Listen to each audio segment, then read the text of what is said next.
Voy a explicar muy brevemente la idea de este libro, por si quisierais, en mi nombre, en homenaje a María Teresa González. Pensábamos que era importante que quedara para el recuerdo, o que volviéramos a recordar cómo era la persona, a más de la escritora. Por eso la importancia que tiene en este libro la presencia gráfica, les semelles.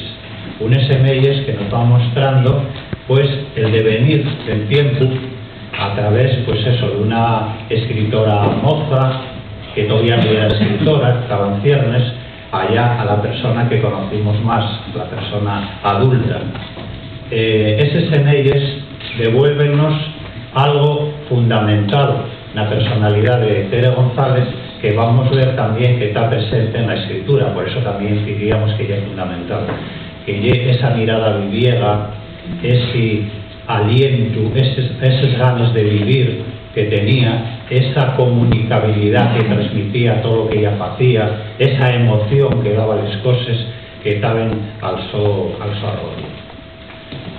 Para nos, Teresa, más de escritora reconocida, y más que va a serlo, pienso, era una amiga, y por lo tanto resulta especialmente grato este homenaje